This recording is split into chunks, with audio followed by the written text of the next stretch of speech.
Essa não sou eu não, né? Não, só a gravação. Ah, sim.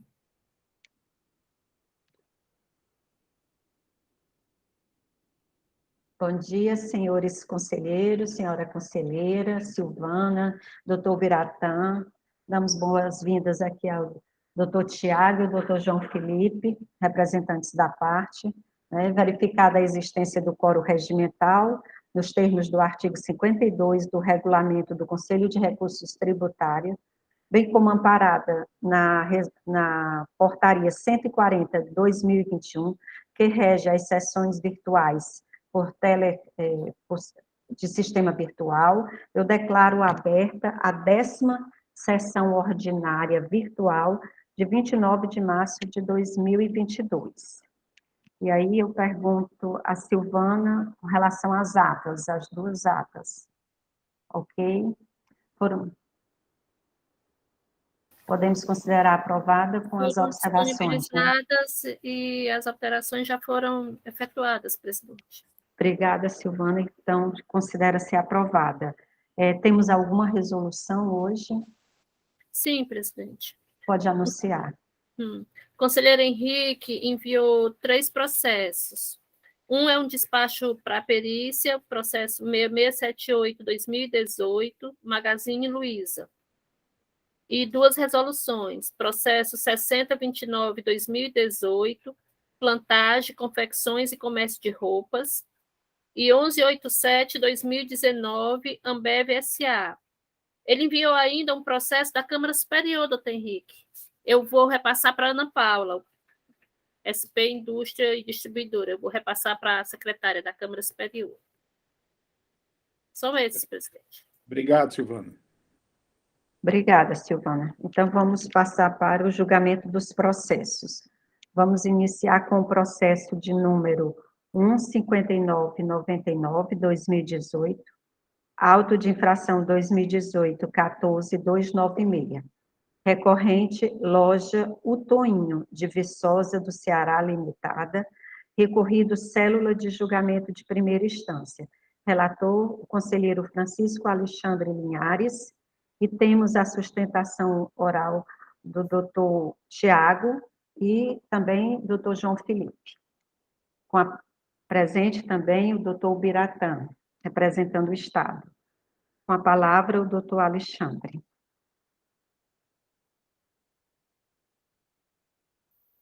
Bom dia, senhora presidente. Bom dia, meus amigos conselheiros. Bom dia, nosso colega doutor Biratã. Bom dia aos colegas advogados que estão aqui presentes. O doutor João Felipe e o doutor Tiago. Bom dia aqui a senhorita Maria Júlia. E nossa querida Silvana. Vamos aqui ao relato do processo.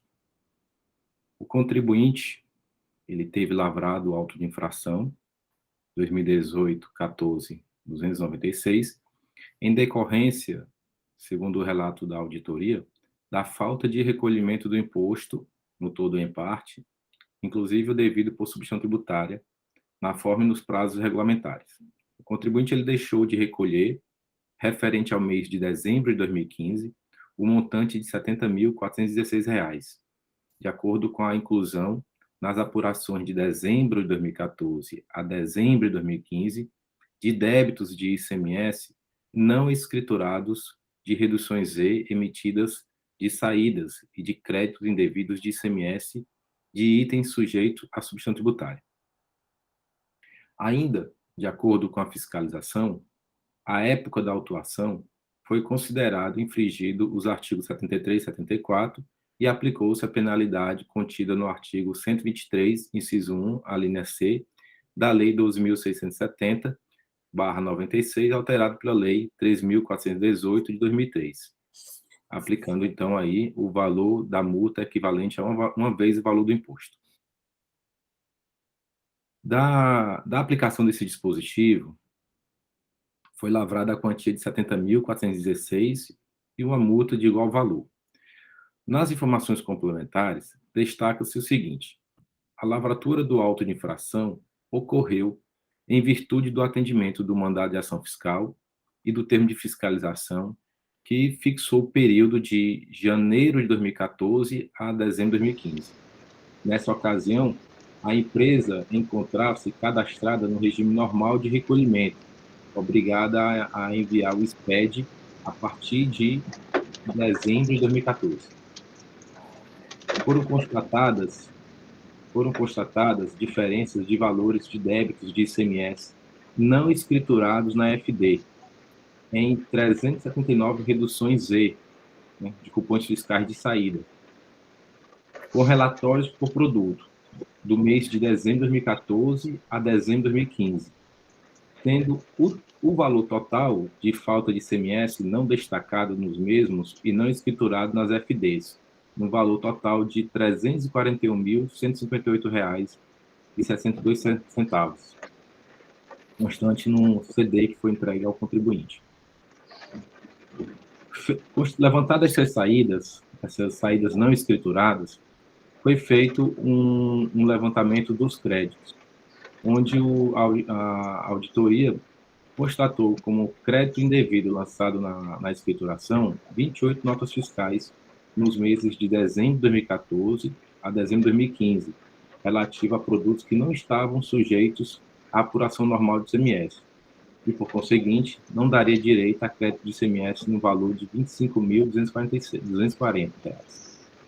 E, por fim, nessa reapuração que fez a auditoria, ele encontrou uma diferença de débito não escriturado junto com crédito indevido no valor de R$ 22.495 em 2014 e R$ 343.903 em 2015. Então, após a inclusão desses valores nas planilhas de apuração do ICMS, foi gerada aí uma diferença de ICMS a recolher no valor total de R$ 70.416. Então, foi isso que ele explicou nas informações complementares. Ele fez, portanto, uma apuração do mês de dezembro de 2014 até dezembro de 2015. O contribuinte apresentou sua impugnação. Olha, o microfone está ligado. Obrigado. O contribuinte apresentou impugnação administrativa, na qual sustenta, em síntese, item A: de fato, existem sim redução Z que não tiveram os débitos incluídos na apuração e créditos indevidos de ICMS, no período de dezembro de 2014 a dezembro de 2015. O auditor, item B, o auditor não apurou que houve apropriação a menor da recuperação do crédito sobre o estoque em 30 de novembro de 2014, quando da sua exclusão do Simples Nacional, momento em que deveria ter ficado assegurado o direito à recuperação do crédito em relação às entradas de mercadorias anteriormente tributadas e que constava no seu estoque. Item C, que não possui um saldo de ICMS a recolher em 31 de dezembro de 2015, mas sim um saldo credor no valor de R$ 214.733. Ou seja, para ficar claro para os colegas conselheiros, o que a impugnação trouxe foi que, quando o fiscal fez a sua reapuração, não levou em consideração o direito ao crédito sobre o estoque que havia declarado no período de novembro de 2015, uma vez que, com a sua saída, a exclusão do Simples e entrada no regime normal de recolhimento, teria ele, de acordo com a impugnação, direito a esses créditos sobre o estoque. E esses créditos sobre o estoque não foi considerado na planilha de apuração da fiscalização. Bom, na primeira instância, o julgador singular entendeu pela procedência do auto de infração e firmou o seguinte entendimento de acordo com a ementa. O contribuinte deixou de recolher, referente ao mês de dezembro, R$ 70.000, de acordo com a inclusão nas apurações de dezembro de 2014 a dezembro de 2015, de débitos de ICMS não escriturados, de reduções Z emitidas de saída e de crédito indevido de ICMS sujeitos à substituição tributária. decisão com base nos artigos 73 e 74 do regulamento do CMS. Auto de infração julgado procedente, defesa tempestiva. Nas suas razões recursais, o recorrente alegou, em suma, legitimidade do direito aos créditos em conformidade com o disposto no artigo 731, a linha 731G, parágrafo 1º, do Decreto 30.513, de 2011. Sustentou ainda não cabimento das exceções constitucionais previstas para o princípio da não cumulatividade. E, por fim, uma fragilidade dos elementos probatórios da autuação, uma vez que a autoridade fazendária não procedeu com as devidas cautelas atinentes à sistemática de produção de provas. O parecer da assessoria processual tributária opinou pelo conhecimento do recurso ordinário para dar-lhe provimento, modificando a decisão de primeira instância para improcedência da acusação. O parecerista anexo, demonstrou no seu último parágrafo que a inclusão do direito ao crédito sobre o estoque do período da abertura, o direito ao estoque do período de novembro de 2014 seria suficiente para virar o saldo devedor em saldo credor. E, por isso, ele modificou a decisão de primeira instância pela improcedência da acusação. Em síntese, senhora presidente, esse é o relatório. Obrigada, doutor Alexandre. Na forma regimental, passa a palavra ao doutor Biratã.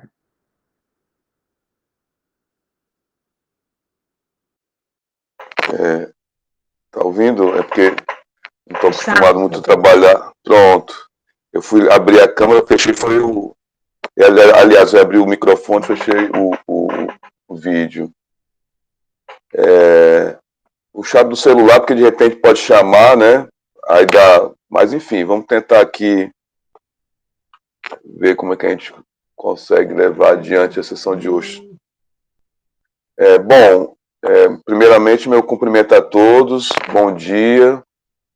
Em relação, eu vou logo direto aqui ao ponto do parecer, que vai pela improcedência, que inclusive o relator, o doutor Alexandre, já adiantou, e aqui o parecerista, né, o doutor Augusto, ele explicita a partir dos dispositivos legais, inclusive suscitado pela parte, que inclina pela improcedência. Por quê? Né?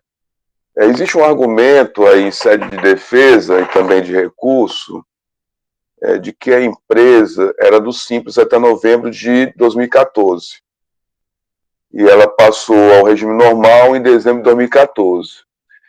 E então foi alegado aí o disposto no artigo 631G do decreto 24.569, que a partir desse dispositivo, então, ela teria direito ao crédito em relação às entradas de mercadorias anteriormente tributadas existentes em estoque.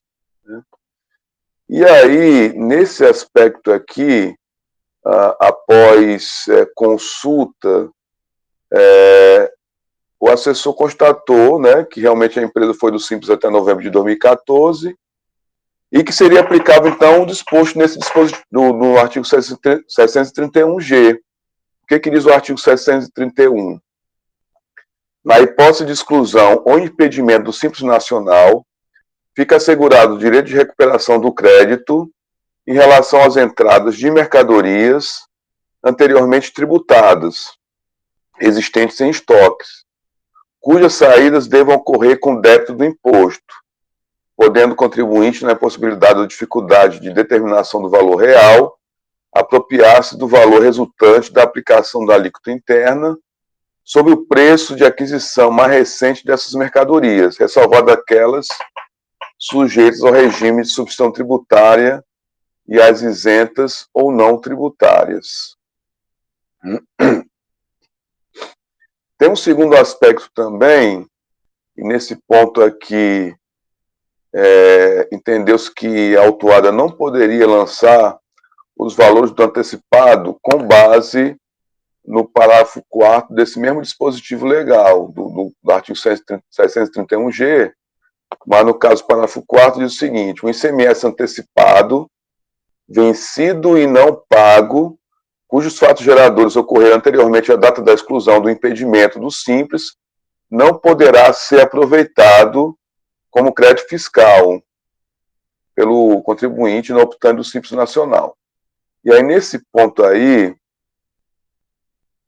a autuada não poderia lançar os valores do antecipado em relação a esse período, e no caso, ela teria lançado, relativamente a esse período, o valor de R$ 109.883,77.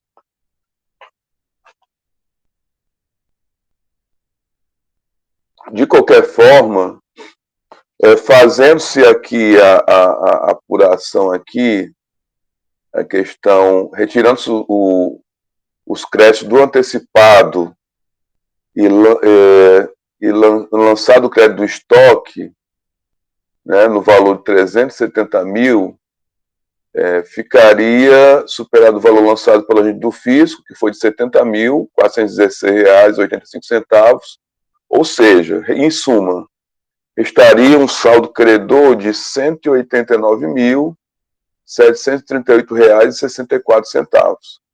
Então, assim, por esses argumentos aqui, por esses fatos, baseados nos dispositivos legais citados, então o auto de infração seria improcedente, né, como adiantado pelo relator, tendo em vista aí que resultaria um saldo credor. Naturalmente, essa apuração aí foi feita pelo próprio assessor, consultor, né?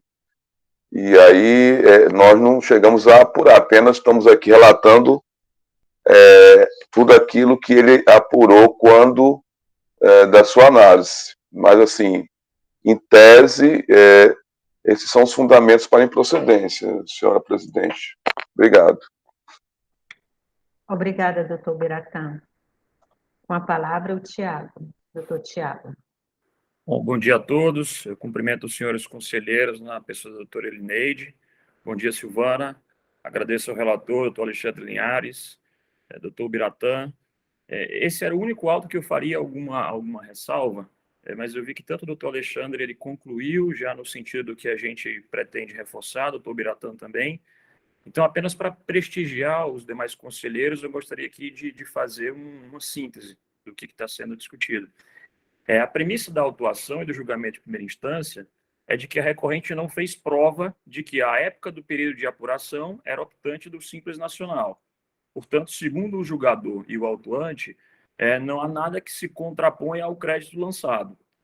A empresa, como demonstrou no recurso, ela pertenceu sim ao Simples Nacional até 30 de novembro de 2014, quando foi excluída por comunicação obrigatória. Essa é uma informação que, consta no banco de dados da Cefaz, informação pública, e que nos causou estranheza quando do julgamento de primeira instância. O que precisamos, então, decidir aqui? Os senhores, no caso. O cerne da questão é decidir sobre a apropriação da recuperação do crédito do estoque em 30 de novembro de 2014, quando houve, sim, a exclusão do Simples Nacional. A esse respeito, como bem disse o senhor relator, o senhor procurador do Estado, a legislação tributária assegura o direito da recuperação de crédito em relação às entradas de mercadorias anteriormente tributadas, existentes em estoque, cujas saídas devam ocorrer com o débito do imposto. Isso foi mencionado o artigo 731-G, caput, parágrafo 1º, que determina quais são os critérios que devem ser seguidos para que ocorra essa apuração do crédito. A gente também demonstrou no recurso, e o senhor parecerista também fez esse levantamento, inclusive os dados, o valor que ele encontrou como saldo de crédito foi menor do que a gente demonstrou no nosso recurso.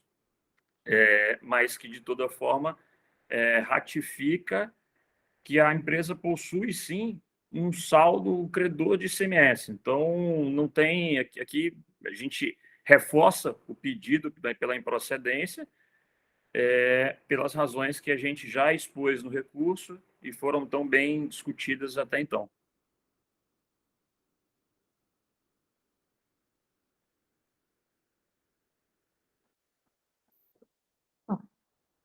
Obrigada, doutor Tiago. E o senhor terminou, não foi isso? Eu coloco em discussão o processo pelos conselheiros.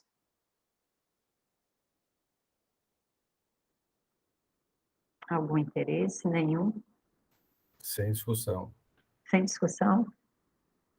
Pelo menos da doutor. minha parte. Da minha Então, parte. doutor Alexandre, sem discussão. Eu tinha até feito aqui uma planilha comparativa entre o parecerista e o físico, mas já que está sem discussão, seguiremos ou se quiser... Não, o senhor pode levantar a discussão. Se o senhor tiver aí essa informação, acho que seria assim, mais Salutar. confortável, né, para todos nós. Eu vou pedir licença aqui para projetar, Para compartilhar. compartilhar esse arquivo Pode aqui. ficar à vontade. Aí aqui é a hora que a gente apanha, né? Nesse quadradinho que tem uma seta. Mas que eu quero apresentar Aí, apresentar a tela inteira. O senhor está com o arquivo aberto, aí clica no arquivo. É porque está dizendo que eu estou sem permissão. Silvana? Eu tenho que ser promovido. Na realidade, todos têm direito. Será que é de novo? Não sei, presidente, como é que eu todo... faço aqui? Não, na realidade, todo mundo tem direito a apresentar. Não é possível compartilhar sua tela. Talvez o Google não tenha permissão para gravar a tela do seu computador. Eu acho que é problema pessoal aqui. Então, se eu enviar para a Silvana aqui por WhatsApp, ela consegue... Manda o arquivo para a Silvana. Ou para a Silvana ou para mim, eu compartilho. Então, estou mandando agora. Aqui está facinho. Só um segundo.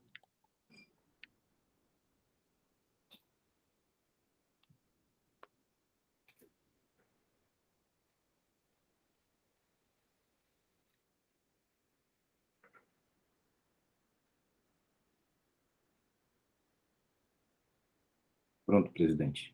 Mandei para o WhatsApp. Pelo WhatsApp, né? Só um minutinho que eu vou abrir o WhatsApp.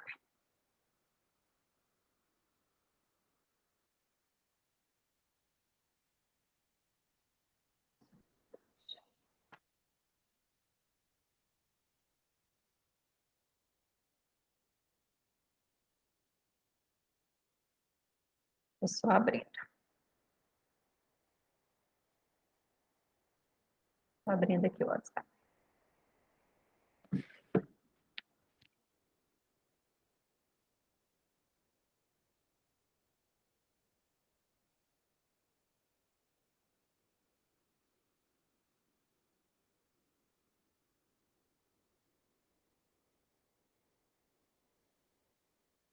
Os senhores estão vendo a planilha? Sim, senhora presidente. Querem que eu aumente um pouco ou dá para visualizar? Se puder aumentar. Gostaria que aumentasse muito, não só um pouco. Um pouco, não. Melhorou? Mais um pouquinho? Mais um pouquinho. Mais? Tá bom, acho que já dá. Está em 200%. Mas eu aumento. Ainda tem condição de aumentar. Eu acho que o doutor Biratã que está olhando pelo celular, talvez... Em 200% por celular, não adiantou muita coisa não. Mas tudo bem, é só prestar atenção, não tem problema. O senhor pode só ouvido mesmo. E aumentar com o dedo, assim, naquela forma que a gente amplia a foto. É mesmo, Certo? Tem razão. Uhum. Pode seguir, doutor Alexandre. Tá, ok. Obrigado, senhor presidente. Então, aqui na planilha, vocês vão ver o seguinte. Em cima, tem a recomposição da apuração. É o mesmo layout de planilha utilizada pela fiscalização. E na parte de cima é o trabalho do parecerista e na parte de baixo o do fisco. E onde é que há a diferença? Basicamente na quarta coluna, lá de outros créditos, onde lá na quarta coluna de outros créditos, tem na parte do parecerista a inclusão do crédito do estoque de 370 mil em 2014, e ele levou isso para toda a apuração, resultando num saldo credor de 219 em 2014. Esse saldo credor em 219 ele entrou em 2015 como outros créditos para outros créditos, ainda na visão do parecerista. E esses outros créditos foram suficientes, junto com o antecipado do mês, e sobre o ICMS de compras, seriam suficientes para abater todo o débito de saída, resultando no saldo credor final em 2015 de 189. Quando a gente compara esse trabalho do parecerista com o do fisco, a única diferença está, como eu disse, na coluna de outros créditos. O auditor, ele considerou somente 84 mil de créditos, de outros créditos, enquanto que o parecerista considerou 370. E de onde é que ele tirou esse saldo credor? Desculpa, de onde ele tirou esse crédito de estoque? Ele foi na FD, lá onde tinha o valor total do estoque, e aplicou a alíquota interna de 17%, conforme discrimina o artigo 371G do regulamento. E trouxe para cá, então, o 370. E o entendimento da auditoria foi que ele não tinha direito a este crédito sobre o estoque. Então, basicamente, é essa diferença, e que na apuração gera toda a diferença entre saldo credor ou saldo devedor. Doutor Alexandre, aproveitando aqui que o senhor está demonstrando aqui, eu estava tentando exatamente fazer essas consultas, né? Quando eu verifico aqui, a partir do mês de dezembro, aparece esses outros créditos aí de 84 mil como sendo do ICMS antecipado, né? Porque essa apuração, se eu não me engano, ele começou em dezembro de 2014, né? Assim? Que foi a partir do momento que ele foi excluído do Simples Nacional, né? A apuração começou em dezembro de 2015. 2014, eu acho. 2014. Desculpa, não, 2014. Não, foi dezembro de 2014. Pronto. E aí esse estoque, o parecerista, ele puxa de onde, o senhor sabe informar? Ele puxa da FD. Ele trouxe... É exatamente isso que eu não estou conseguindo, assim, só linkar, porque esse valor de 370 mil não consta na escrituração fiscal do contribuinte. Esse valor de 84 consta. O auditor fez todo o trabalho com base no que foi informado na escrituração fiscal pelo próprio contribuinte, né? Não considerou os 370, mas eu não estou conseguindo visualizar esse valor em canto nenhum na apuração, né?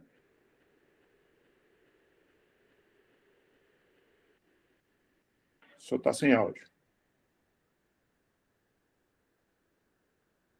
Eu estou localizando aqui no processo, tá? Só um segundinho. Não sei se o doutor Tiago pode ajudar a gente nisso. De onde foi que veio esse valor do estoque?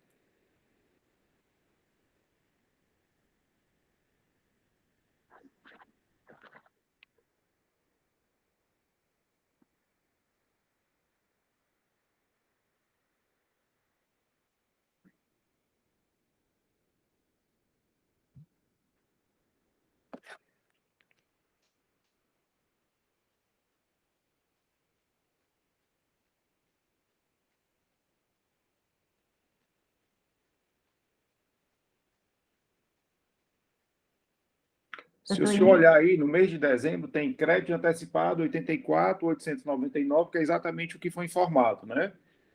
O crédito antecipado aproveitado de novembro de 2014, ou seja, ele apurou dezembro, mas trouxe o antecipado de novembro. E falou o antecipado do mês 24.994. Mas esse valor de 370 não aparece aqui na escrituração do contribuinte em canto nenhum, né? E, assim, isso aí foi considerado também as mercadorias sujeitas à substituição tributária, que no caso teriam que ser, na realidade não teria crédito, né? Parece que ele trabalha com produtos também sujeitos à substituição tributária.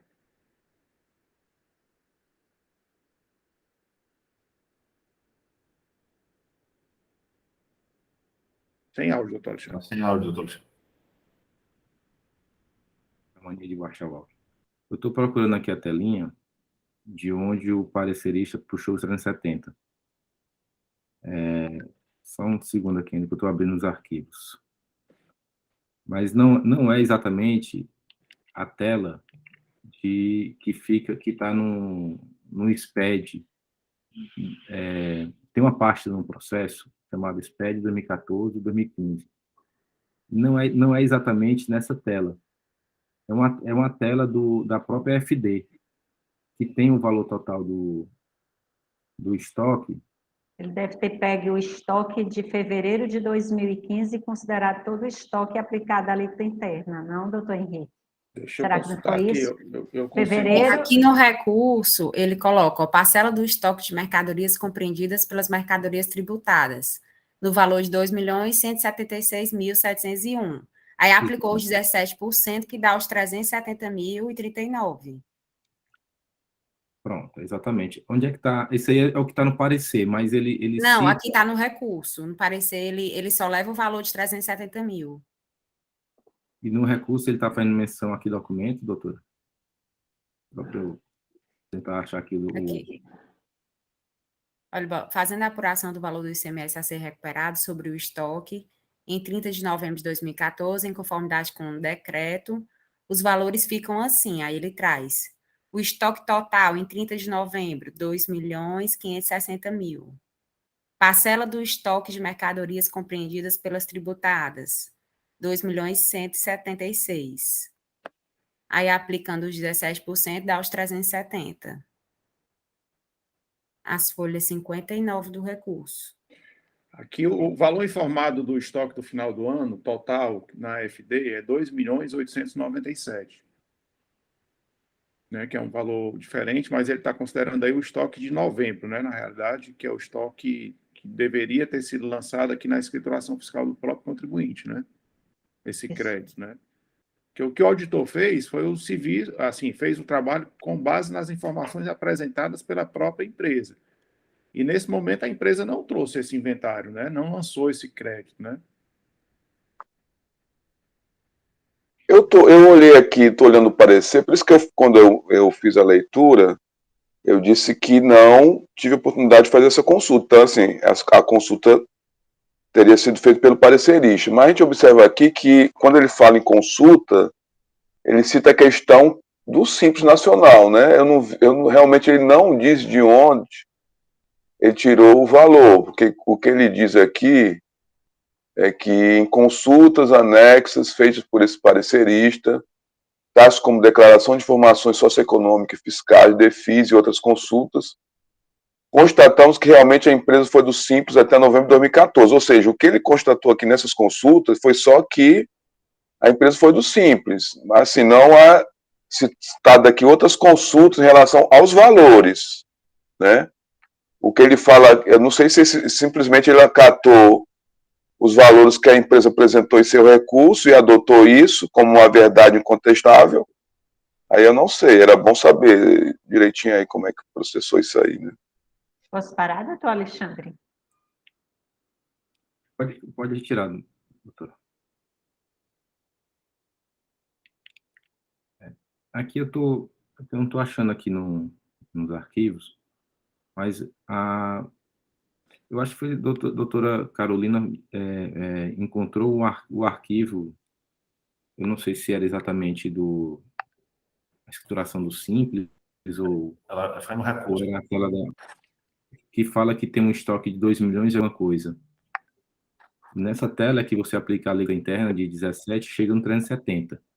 Então, foi esse o raciocínio que fez o parecerista. Esse raciocínio, assim, estaria correto, né, doutor Alexandre? Assim, a única divergência é que isso não foi, digamos assim, lançado na escrituração fiscal do contribuinte, né? Ele não informou isso em momento algum, até hoje continua esse valor não consta na escrituração dele, né? Nem posteriormente foi feita essa retificação. Mas, assim, a lógica do raciocínio do parecerista está correto, né? Mas é como o doutor Biratã está falando, foi acatado esse valor que foi apresentado, né? Esse valor é compatível, assim, digamos, com o valor informado no final do ano, né? Que o valor do estoque do final do ano seria 2.800.000, né? Se eu não me engano, a doutora Ana Carolina falou algo em torno de 2.500, né, doutora? 2.897, né? Só total. O total, mas o valor de novembro parece que é 2.500, né, doutora? É. Assim, eu não tô conseguindo localizar no processo Isso, doutor também. Henrique. No recurso, ele faz menção a 2 documentos anexos, doutor Tiago. O senhor pode esclarecer? Estou tentando localizar esses documentos. Tem uma declaração aqui. Doutora Carolina, eu tentei abrir aqui, mas pediu senha, não consegui.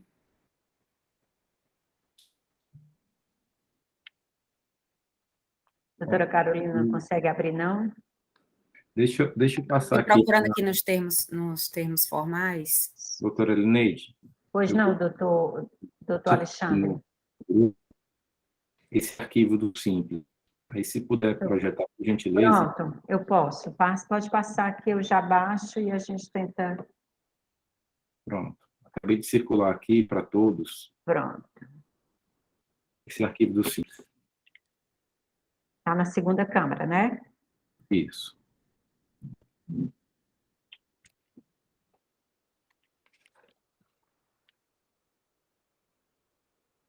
Agora eu venho aqui na reunião e vou compartilhar com os senhores.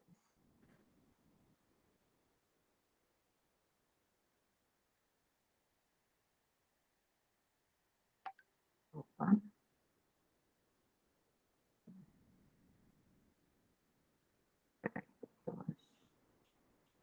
Não é isso aqui.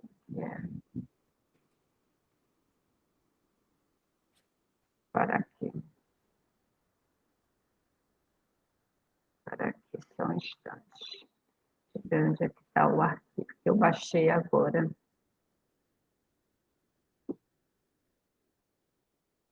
Bom, aí, Só um instante que eu estou... enquanto a doutora está colocando aqui, só explicando para todos, o doutor Henrique colocou a situação assim, de que o contribuinte não teria escriturado na FD. Mas a gente tem que lembrar o seguinte, o contribuinte ele foi excluído do Simples. Então, ele tem informações prestadas do Simples e, a partir de dezembro de 2014, foi que ele enviou a sua EFD. Então, quando a gente puxa as informações do Simples, que está nessa tela que eu passei para vocês... Vocês conseguem visualizar agora a tela do Simples? Sim. Sim. Vamos para a quarta página. Vamos baixando, né? Quarta página. A quarta página, né? A primeira informação do contribuinte. 2, 3, 4. Pronto.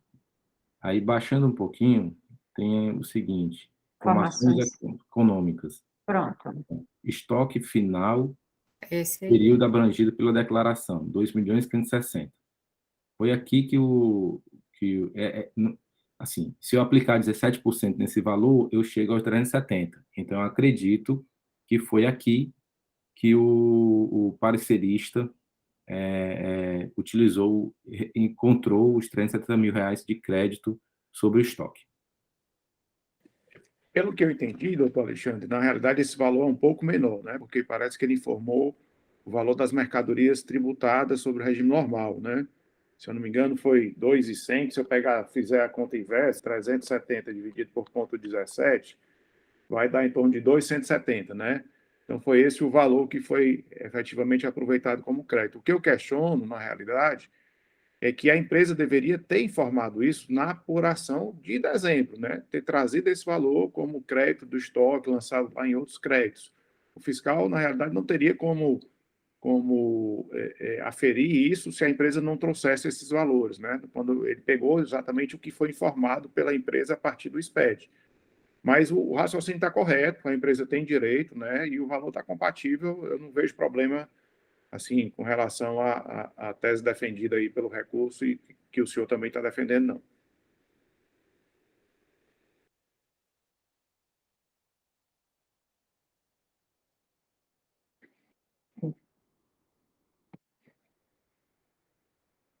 Então, os valores estariam a partir do valor do Simples, só a parte tributada, mais ou menos. Proporcional à parte tributada. Mais algum questionamento? O doutor Biratã deseja se manifestar agora, novamente, alguma coisa? Presidente, não, assim, é como eu relatei, inclusive, quando da leitura do parecer, que estava trabalhando em cima de um raciocínio cuja consulta eu não tinha feito, né? Estava me acostumando aqui ao relato do parecer, o que foi feita a consulta em relação à sua situação de Simples. ou seja, o status de simples até o período de novembro de 2014. Daí porque, em tese, ele teria direito, conforme dispõe a nossa legislação, a esse crédito de estoque. Mas, assim, aí eu perguntaria ao doutor Henrique se essa ausência aí dessa informação, dessa declaração, criaria algum obstáculo. Eu acho que não. Eu não vejo aqui, já que prestigiando aqui a questão da verdade material, a não ser que isso aqui passe de uma simulação que eu não vejo como. Em tese, eu continuo aqui com o entendimento da improcedência. O doutor Henrique tem alguma observação? Porque ele faz um questionamento, né, em relação a esses aspectos aí que o contribuinte não teria registrado. É isso, doutor Henrique? Isso, doutor Biratã, mas assim, como o senhor, eu também estou confortável em relação a isso, em respeito ao princípio da verdade material, né, está comprovado aí nos autos, né, com a documentação anexada, que realmente ele tinha esse estoque e é um valor coerente com o valor informado também no final do exercício. Então, não vejo por que ir contra a decisão de procedência, não. Obrigada, doutor Henrique. Agora eu pergunto ao doutor Tiago se deseja ainda alguma manifestação acerca desse processo, se está satisfeito. Satisfeito. Satisfeito? Feitas as explicações, eu acho que a gente pode colocar em votação. Doutor Alexandre, como é que vota no processo? Senhor presidente, voto, portanto, por conhecer do recurso ordinário, dar-lhe provimento, no sentido de reformar a decisão de primeira instância, nos termos do parecer processual e acostado no parecer da Procuradoria. Obrigada, doutor Alexandre. Na sequência, doutor Lúcio.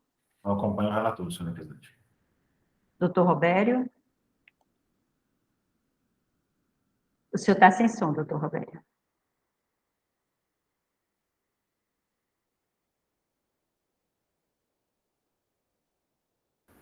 Eu acompanho o relator, presidente.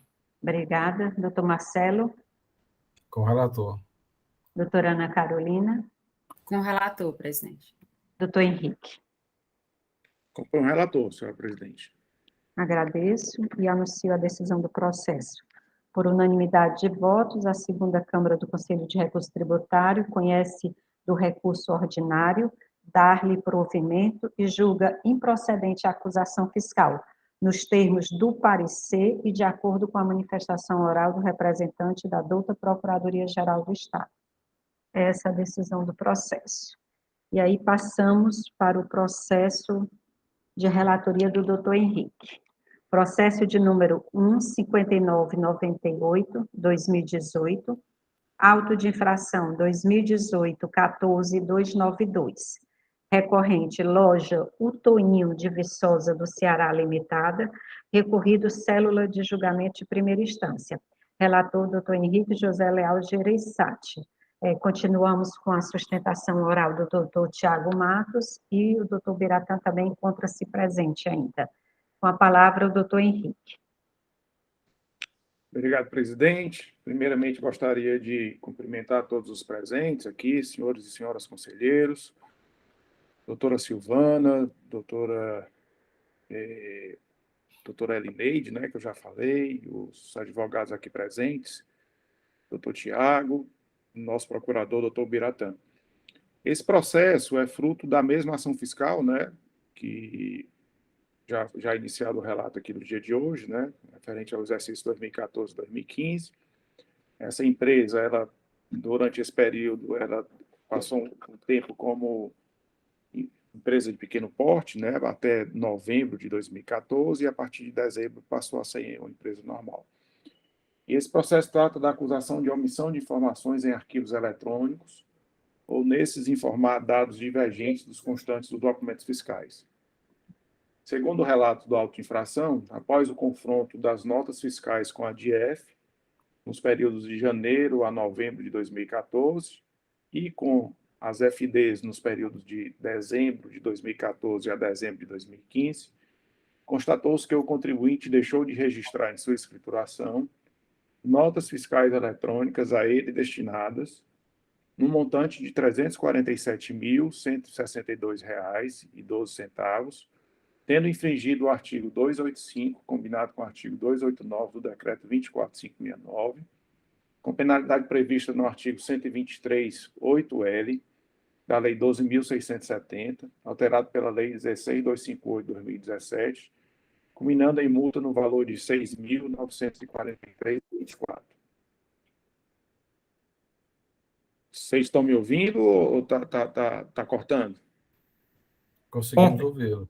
Estão ouvindo? A doutora Elineide que está com problema na Eu comunicação. que estou com problema, por isso que eu informei, mas eu estou escutando, aí eu tirei a imagem. Se tiver alguma Obrigada. queda, por favor, me avise, que aí eu tento mudar aqui a conexão para a gente Ok, pode proceder continuar. aqui as informações. E aqui, senhores, um pouco diferente do que nós costumamos a ver, o auditor, ele separou aqui o período da DIEF, né, que seria o período que a empresa era EPP, e o período do SPED, né, que seria o período de dezembro de 2014 a dezembro de 2015. E ele aplicou a penalidade do 123.8L, né, que seria a omissão, né, dos arquivos eletrônicos ou em formato de dados divergentes, diferente da falta de escrituração de nota fiscal de entrada. Então, ele já aplicou direto aqueles 2% sobre o valor da operação. Em sua impugnação, a defesa requer a extinção do lançamento tributário por entender que não foram anexados ao processo provas da omissão atribuída à impugnante. A impugnação é bem restrita, na realidade é só uma lauda, né, e ela basicamente afirma isso, que não foram anexadas as provas, mas não traz nenhum elemento que comprove essa afirmação. O julgador singular decide pela procedência do lançamento, entendendo que a tese apresentada pela defesa não deve prosperar, uma vez que esta não fez prova do alegado. A empresa interpõe recurso tempestivo, né, onde reforça as alegações da impugnação e traz um novo argumento que seria o equívoco na propositura da sanção, né, que ela pede, na realidade, que seja enquadrada no artigo 123.8D, que seria aquela 200 ofícios quando não houver penalidade específica para a infração. O parecer da assessoria processual sugere a procedência do auto de infração e não acatando as razões trazidas no recurso, né, mantendo a decisão de procedência em primeira instância. Seria esse o breve relato, senhores. Obrigada, doutor Henrique. Na sequência, eu passo a palavra ao doutor Biratã.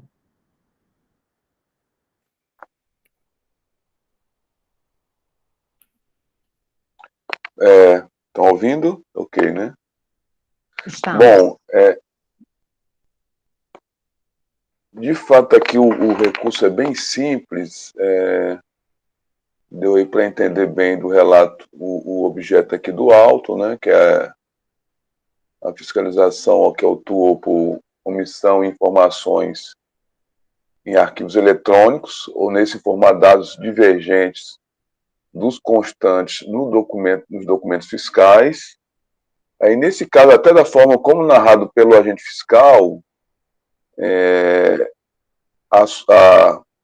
no caso, nós opinamos, nesse caso, porque aí o próprio relato ele fala em omitir informações em arquivos eletrônicos. Ele já narra, né, a gente tem que ir muito de acordo com os fatos narrados pelo agente fiscal.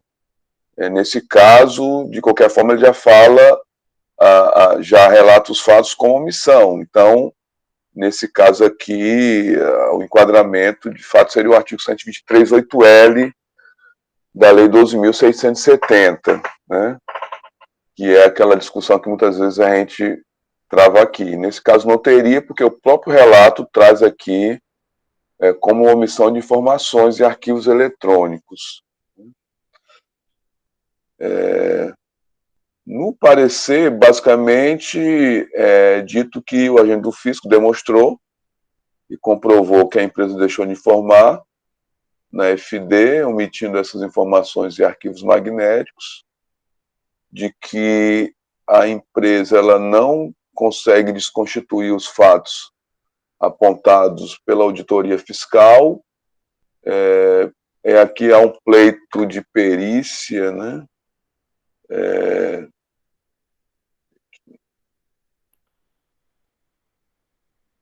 Mas, assim, a defesa é bem curtinha e realmente não traz, assim, nenhum elemento. Pede um reenquadramento, né, o que é afastado por existir uma penalidade específica. Então, eu não posso aplicar a penalidade por outras faltas quando eu tenho a penalidade específica para a situação em análise. Assim, não tem muito o que acrescentar, não. Essa que é a verdade, né? Esse reenquadramento, ele não encontra eco na nossa legislação, tendo em vista a penalidade específica, e a empresa não traz nenhum outro elemento assim para desconstituir os fatos trazidos pelo agente fiscal. Então, nesse momento aqui, o que nós tínhamos a nos manifestar é isso, ou seja, a manutenção da procedência da autuação, né? Reconhecendo o recurso, mas para negar de provimento e manter a penalidade do auto de infração. Era o que nós tínhamos no momento, senhor presidente. Obrigada, doutor Biratã. Com a palavra, o doutor Tiago. Bom dia a todos. Nesse caso específico desse auto, a gente vai apenas acompanhar a deliberação dos conselheiros e, se eventualmente for necessário prestar algum esclarecimento, prestaremos quando demandados. Obrigado. Obrigada, doutor Tiago. Fica a discussão pelos conselheiros. Presidente, só para deixar todo mundo mais confortável, né? O auditor, por ocasião do lançamento, faz uma relação de todos os documentos, né? Separando por período, trazendo o valor da nota, a chave de acesso, né? Com todas as informações que possibilitaram realmente a defesa questionar isso, né?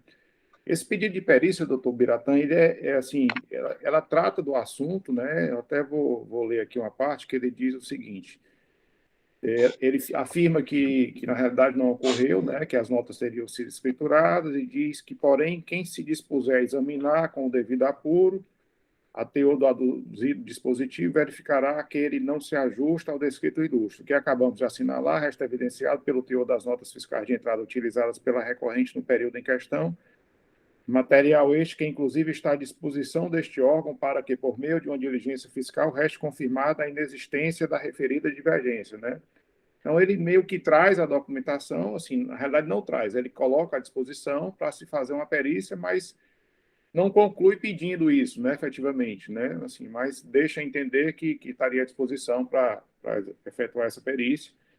E assim, no recurso que ele argumenta seria realmente aquela mudança de penalidade para 200 ofícios, e que, como o senhor já colocou, não se aplicaria no caso, porque existe já foi enquadrado, né, como aquela omissão de arquivo eletrônico que seria específico para o caso, conforme apontado pelo auditor.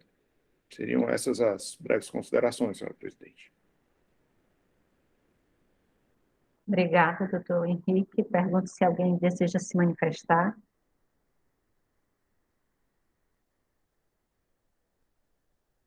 Não havendo, eu coloco o processo em votação. Acho prudente a gente afastar, mesmo tendo sido de forma genérica, afastar para evitar um possível pedido de recurso extraordinário, né? Como vota o doutor Henrique? Eu recebo o recurso ordinário, negar-lhe provimento, né? E também afastando a perícia pelo fato da empresa não ter trazido nenhum elemento que justificasse tal procedimento. Certo. E mantendo a decisão, né, de procedência de primeira instância. Obrigada, doutor Henrique. Doutora Ana Carolina. Não, desculpe. Depois do doutor Henrique é o doutor Alexandre. Com o relator. Doutor Lúcio. Acompanho o relator, senhora presidente. Doutor Robério. Com o relator. Doutor Marcelo. Com o relator. Doutora Ana Carolina. Com o relator, presidente. Obrigada a todos. Então, a segunda Câmara do Conselho de Recursos Tributário, por unanimidade de votos, conhece do recurso ordinário, nega-lhe provimento, afastando também por unanimidade de votos o pedido de perícia nos termos do artigo 97.1 da Lei 15.614, 2014, e no mérito confirma a decisão condenatória proferida em primeira instância, nos termos do parecer e da manifestação oral do representante da douta Procuradoria-Geral do Estado. Esta é a decisão do processo. Eu gostaria de dar 10 minutos de intervalo e aí a gente retorna com os 2 primeiros processos. São 9h45 aqui no meu celular, aqui no computador. Então, 9h55 nós voltamos. Tá bom para vocês? Ok, presidente. Obrigada. Ótimo, até já. Silvana, pode dar uma parada na gravação.